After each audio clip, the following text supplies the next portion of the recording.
আসসালামু আলাইকুম। এটা বাংলাদেশি ১,০০০ টাকার নোট। এই টাকার ভ্যালু বাংলাদেশে অনেক বেশি। আবার এটা হচ্ছে ইন্ডিয়ান ১,০০০ রুপি।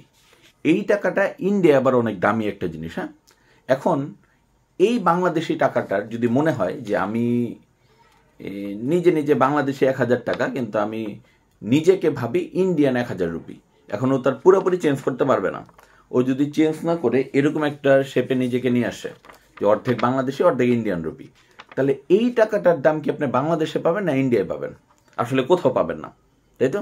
তাহলে ও যদি ১,০০০ টাকার যে বাংলাদেশি টাকা, এটা বাংলাদেশে ভ্যালু আছে, আবার ইন্ডিয়ার যেটা ১,০০০ রুপি সেটা ইন্ডিয়ায় ভ্যালু আছে। এখন আপনি যদি দুইটা, ও যদি চায় যে আমি এই মনে মনে যদি ইন্ডিয়ার মতো হয় যে আমি নিজেকে ইন্ডিয়ার ১,০০০ টাকা ভাবি, ১,০০০ রুপি, ও যদি এই জিনিসটা এরকমভাবে অর্ধেক এখানে লাগাই দেয়, তাহলে আলটিমেটলি এই টাকাটা আপনি বাংলাদেশে কোনো ভ্যালু পাবেন না। আপনি কি ইন্ডিয়ায় কোনো ভ্যালু পাবেন না? এটার আসলে কোনো ভ্যালুই নেই।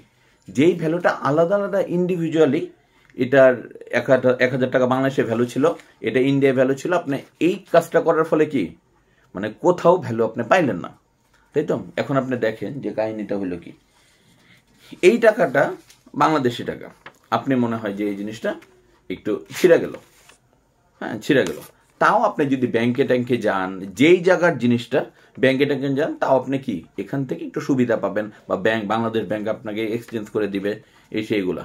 কিন্তু এই জিনিসটা কিন্তু আপনি ছিঁড়া যাক যাই হোক, হ্যাঁ, মানে আপনি কখনো এই টাকার কোনো ভ্যালু পাবেন না।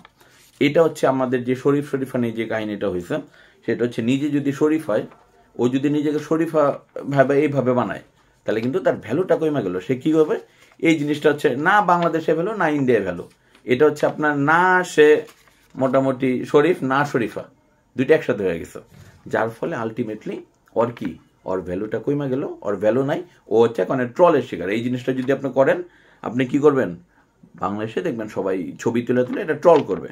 আর আপনার আবার ভাইবেন না যে আমার এত টাকা, আমি টাকা পয়সা ছিটতেছি, এটা হচ্ছে নর্মালি এই টাকা আমি প্রিন্ট করছি ভিডিও করার জন্য, তো আমার টাকা ছিঁড়বো এত সাহস আমার নাই, এত টাকা পয়সা আমার নাই। তো এই জিনিসটা হচ্ছে বুঝান, আপনার যেই জিনিসটা যেইখানে, আপনি যদি শরীফ হন, আপনার শরীফ হিসাবে অনেক দাম, আপনি যদি শরীফা হন, আপনার শরীফা হিসাবে অনেক দাম।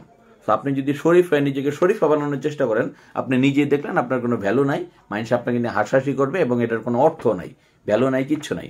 ধন্যবাদ, ভালো থাকবেন।